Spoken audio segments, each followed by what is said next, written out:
seperti ditinggalkan, contohnya seperti ditinggalkan orang yang kita cintai. Ya, seperti tetangga kami ya, baru aja berjumpa malam ini berjumpa, ngobrol-ngobrol. Bahkan kata si Rio pun malamnya itu masih bincang-bincang, jumpa. Tapi besok paginya masuk rumah sakit, 5 jam kemudian udah meninggal. Dulu anak-anaknya jemaat kita di sini. Bayangkan, baru jumpa, istrinya pun sampai nangis berhenti. Jumpa kami pun menangis. Abangnya pun ikut menangis, bayangkan. Karena apa? Karena merasa kehilangan yang tiba-tiba. Masih sehat nampaknya. Tapi hari semalam itu langsung tekanan darahnya naik, darah tinggi, pembuluh darahnya pecah, nggak bisa terselamatkan. Makanya inilah kehidupan di dunia ini ya. Kita harus siap sedia. Amin. Jadi jangan hanya makanan jasmani aja yang kita penuhi terus. Makan yang enak-enak, makan BBK. sampai ibunya itu cerita sama saya, hobi bapak ini makannya BBK ini pak. Yang pernah jumpa saya di Haleluya. Hampir tiap hari ngantar anaknya sekolah di Asisi itu makannya di situ siang. Nah inilah kadang-kadang kehidupan nggak pernah kita duga datang secara tiba-tiba yang mengejutkan. Ya. Ini yang merasa kita ditinggalkan. Ada lagi yang masalah ekonomi yang melilit, yang terlilit dengan hutang piutang. Banyak juga saat ini memang ekonomi nggak baik-baik saja, tapi kita harus tetap semangat untuk berjuang. Ada amin? Inilah ya yang dinamakan sekolah kehidupan ini. Nah, kondisi seperti ini juga dialami oleh seorang wanita yang hanya tercatat sedikit aja di dalam Alkitab ini, tetapi membawa dampak yang luar biasa tentang cerita keseluruhan dari Alkitab. Ada yang tahu siapa namanya? Ada yang tahu? Wanita. Klunya Pak Novi. Wanita. Dia cuman ceritanya sedikit aja, tapi seluruh Alkitab ini dipengaruhi oleh cerita wanita ini. Ada yang tahu? Tahu Pak Novi? Belum tahu? Nggak ada yang tahu ya? Ya udah simpen dulu, nanti aja di belakang aja saya ceritakan. Amin. Coba kita buka di Rut 1 ayat 13.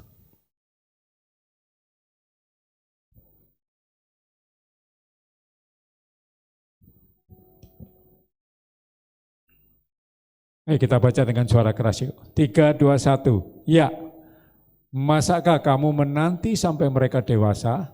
Masakah kamu itu harus menahan diri dan tidak bersuami? Janganlah kiranya demikian anak-anakku. Bukankah jauh lebih pahit yang aku alami daripada kamu? Sebab tangan Tuhan teracung kepada aku. Nah, inilah cerita di mana Naomi mengusir kedua menantunya, bukan mengusir ya, disuruh pulang. Pulang aja lah kamu ke Moab, nggak usah lah ikut, pulang ke orang tuamu, kembali ke Tuhanmu katanya. Itu ayat sebelumnya. Karena apa? Karena dua orang Moab ini jadi menantunya si Naomi.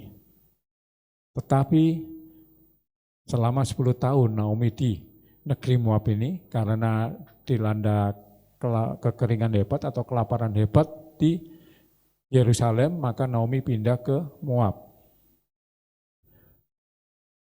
Menantunya ini mengikuti dia, tapi sama dia disuruh kembali ke orang tuanya. Karena apa?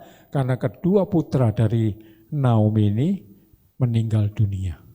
Bayangkan, seorang mama yang ditinggalkan dua orang putranya. Tapi menantunya ini kepingin mengikuti dia. Tapi kata Naomi begini, seandainya aku sekarang ini kawin lagi, punya anak, tunggu berapa tahun lagi kamu sampai anakku itu besar. Mungkin adat istiadat Israel begitu ya. Jadi penebusnya itu harus adiknya. Tapi sampai berapa lama lagi katanya. Jadi lebih baik kalian pulang kembali ke orang tua mereka masing-masing. Nah, dari kisah Naomi yang tragis ini kita mendapatkan 2 poin ya untuk memahaminya. Kita belajar dari poin yang pertama. Poin pertama saya beri poin yaitu sekaligus judul firman yaitu marah. Siapa yang tahu artinya marah? Bukan marah-marah ya bahasa Indonesia, marah. Ada yang tahu? Pahit, betul. Nah, jadi judul firman ini adalah marah atau pahit. Coba kita buka di Rut 1, 19 sampai 21. Rut 1, 19 sampai 21. Kita baca dengan suara yang keras ya. 3, 2, 1, ya. Dan berjalanlah keduanya sampai mereka tiba di Bethlehem. Ketika mereka masuk ke Bethlehem, gemparlah seluruh kota itu karena mereka dan perempuan-perempuan berkata, Naomikah itu? 20, tetapi ia berkata kepada mereka, janganlah sebut aku Naomi, sebutlah aku marah. Sebab yang Maha Kuasa telah melakukan banyak yang pahit kepadaku. Ya ini ya, kadang-kadang kehidupan ini terasa pahit bagi kita. Bahkan Naomi pun gak mau dipanggil Naomi. Bayangkan, namanya sendiri dari kecil udah Naomi, tapi dia gak mau dipanggil Naomi. Karena apa? Karena kehidupan dia berbeda dengan arti dari namanya Naomi ini. Ya, di poin ini Naomi sedih dan kecewa karena dipanggil Naomi. Karena dia merasa hidupnya tidak sesuai dengan namanya. Di mana nama Naomi juga dapat diartikan sebagai yang menyenangkan. Arti Naomi ya. Atau yang membawa kebahagiaan. Menyenangkan dan membawa kebahagiaan. Tapi dia pulang bukan membawa kebahagiaan atau menyenangkan. Tapi dia pulang katanya membawa kepahitan.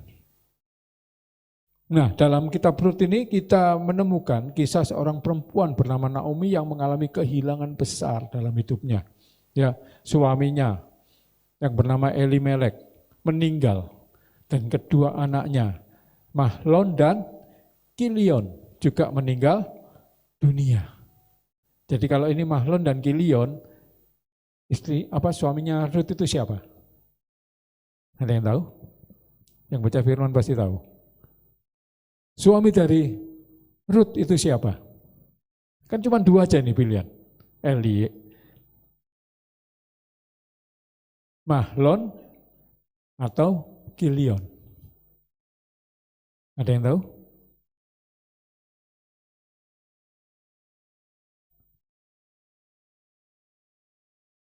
Saya beritahu aja lah ya, daripada saya cari ya. Yang nomor 2 lah, Rut kan adiknya. Jadi Rut itu adalah istri dari Kilion. Ini abangnya dan adiknya ini meninggal. Makanya Rut ini merasa, waduh hidupnya penuh dengan kepahitan. Ditinggal suaminya, ditinggal kedua orang putranya, dan dia tidak, rasanya hidupnya hampa. Dia merasa, akhirnya dia mengambil keputusan, dia nggak bisa tinggal lagi di Moab, dia harus pulang ke Yerusalem. Dia pulang dengan tangan kosong. Coba ayat 21, lanjut. Kita baca dengan suara keras. 3, 2, 1, ya. Dengan tangan yang penuh aku pergi, tetapi dengan tangan yang kosong Tuhan memulangkan aku. Mengapakah kamu menyebut aku Naomi? Karena Tuhan telah naik saksi menentang aku, dan yang Maha Kuasa telah mendatangkan malapetaka kepadaku. Inilah kebanyakan dari kita, kalau kita mengalami masalah kehidupan, kepahitan, hidup yang pahit, hidup kesusahan, yang paling enak kita salahkan Tuhan. Ya, seringkali kita bersungut-sungut. Kalau kita diberkati, hidup sehat, tidak ada kendala apa-apa, rezeki lancar, pekerjaan lancar, biasanya kita seringkali lupa sama Tuhan. Seringkali Tuhan kita buat ban serep, ya. Kita turunkan kalau lagi butuh. Tapi kalau kita lagi nggak butuh, wah, lupa kita kalau ada ban serep mengikuti di mobil kita. Amin. Nah, di ayat firman ini betapa Naomi merasa Tuhan tidak berpihak kepadanya. Bahkan dia merasa Tuhan telah mendatangkan malapetaka kepada dirinya. Sehingga dia tidak mau disebut lagi sebagai Naomi. Dia bilang, dengan tangan yang penuh aku pergi. Maksudnya dia datang ke Moab. Dengan tangan yang penuh, dengan suami, dengan kedua orang anaknya. Mungkin dengan harta bendanya dia datang ke Moab. Sekarang dia pulang dengan tangan kosong. Tapi dengan tangan yang kosong Tuhan memulangkan aku, katanya. Inilah dia berkeluh kesah. Merasa Tuhan tidak adil terhadap hidupnya. Tapi ya memang gak menyalahkan Naomi. Kalau kita pun mengalami seperti itu, gak menutup kemungkinan kita pun juga menjerit seperti Naomi. Ada amin? Nah, tetapi dia ingin dipanggil dengan nama apa? Gak mau nama Naomi lagi. Kepingin dipanggil namanya Marah. Bukan marah-marah bahasa Indonesia ya. Namanya Marah. Ya kepingin dipanggil Marah. Marah adalah nama yang diberikan oleh Naomi sendiri kepada dirinya. Ya, setelah dia kehilangan suami dan kedua anaknya. Nama Marah berarti kepahitan atau kesedihan. Naomi mengatakan, janganlah panggil aku Naomi, yang artinya menyenangkan. Panggil aku Marah atau pahit, sebab yang Maha Kuasa telah membuat aku sangat pahit. Rut 1:20 tadi. Ya. Dengan demikian nama Marah mencerminkan kesedihan dan kepahitan yang dialami Naomi akibat kehilangan suami dan anak-anaknya laki-laki. Poin yang kedua yang kita tangkap dari firman Tuhan ini adalah Tuhan tidak pernah mempermalukan. Katakan sama-sama, Tuhan tidak pernah mempermalukan. Nah, namun di tengah kesedihan itu Naomi tidak kehilangan harapan. Dia kembali ke Bethlehem, tempat asalnya, dan ditemani oleh menantunya, Rut yang setia kepadanya. Tadi kan udah diusir sama Naomi, kau pulang aja, tinggal aja di sini, nggak usah ikut, saya mau pulang ke Bethlehem, Yerusalem Bethlehem ya. Tapi yang menantu pertama ngikuti saran si Naomi, dia kembali ke orang tuanya. Tapi si Rut nggak mau, dia mau mengikut sama Naomi. Kemana kamu berada, aku ikut kepadamu. Jadi dia mengasihi, setia dengan Naomi. Karena kesetiaan Naomi ini, maka kita baca yuk, lompat ya, Rut 4, 13-17.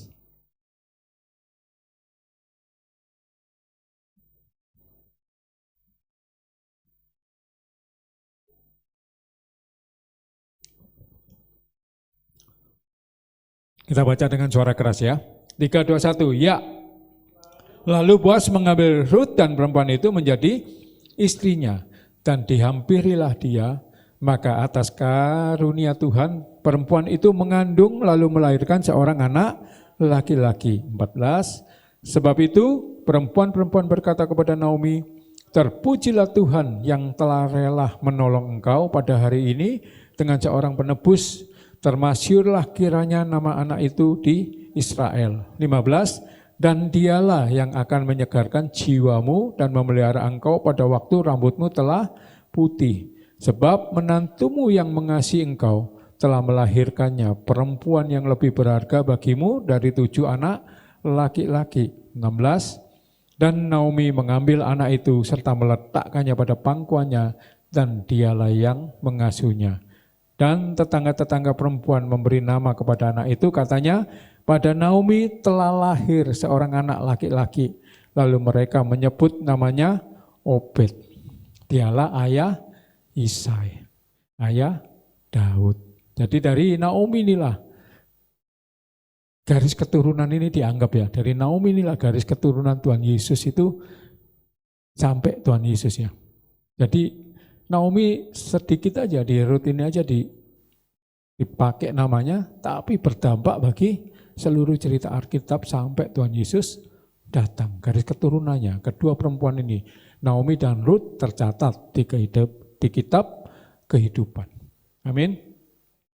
Saya ceritakan mengenai Boas. Kenapa dia kok menikah dengan Boas? Boas adalah salah satu keluarga dari Naomi. Jadi kalau di adat istiadatnya Yahudi itu, jadi yang bisa menebus itu mungkin dari keluarga laki-laki yang saudara dengan suaminya si Naomi ini. Ya. Jadi pada waktu itu ada yang lebih berhak katanya untuk menebus Naomi. Maka dibawalah ke pintu gerbang ya, orang-orang tua Israel mungkin di situ.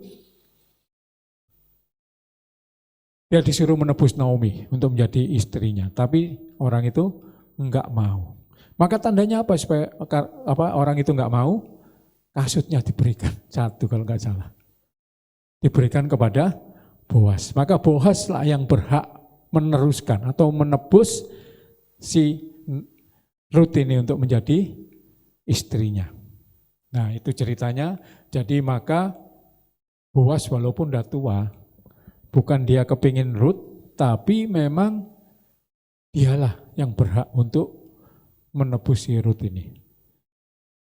Boas adalah orang kaya, mungkin sekarang konglomerat gitu ya, penguasa di Bethlehem. Nah di Bethlehem Naomi menemukan kebahagiaan baru melalui Rut. Jadi anaknya Rut ini boleh dianggap masih anaknya Naomi. Maka di Bethlehem Naomi menemukan kebahagiaan baru melalui Rut yang menjadi ibu dari Obed, ayah Jesse dan nenek moyang Yesus Kristus. Rut 4 ayat 17. Ya, penutup, kisah Naomi dan Rut mengajarkan kita beberapa hal. Yang pertama, Tuhan tidak pernah meninggalkan kita. Katakan sama-sama, Tuhan tidak pernah meninggalkan kita. Meskipun Naomi merasa bahwa Tuhan telah meninggalkan dia, namun Tuhan tidak pernah meninggalkan dia. Tuhan selalu ada di samping dia, di samping kita juga. Ya, bahkan di tengah kesedihan dan kesulitan yang kita alami sekalipun, seperti Tuhan menyertai Rut, Tuhan pasti menyertai kita. Amin. 2, kembalinya ke Tuhan sama dengan kembali ke kebahagiaan. Rut yang ada di Moab karena dia kehilangan suami dan anak-anaknya, maka dia balik lagi ke Bethlehem, melambangkan dia balik lagi mencari Tuhan. Naomi kembali ke Tuhan dan menemukan kebahagiaan baru ketika dia kembali ke Tuhan. Seperti kita juga ya, kalau kita mengalami masalah, kita harus balik lagi ke Tuhan dengan sungguh-sungguh berada di hadirat Tuhan seperti kita saat ini mencari wajah Tuhan. Percayalah, kita akan menemukan kebahagiaan dan damai sejahtera. Kita datang di tempat ini boleh dengan berbagai masalah, boleh dengan segala problem persoalan, boleh dengan kepahitan, tapi percayalah kita pulang bawa sorak-sorai, bawa kemenangan, bawa sukacita, itu yang terpenting. Amin. Yang ketiga, kesetiaan dan kasih Rut menunjukkan kesetiaan dan kasih kepada Naomi, dan Tuhan membalas kesetiaannya dengan memberikan dia kebahagiaan dan menjadi bagian dari garis keturunan Yesus Kristus, garis keturunan yang sangat penting sehingga silsilah nama Naomi dan Rut tercatat dalam kitab kehidupan, yaitu Alkitab. Amin. Firman Tuhan sampai di sini, saya undang tim PAW, WL untuk maju ke depan. Saya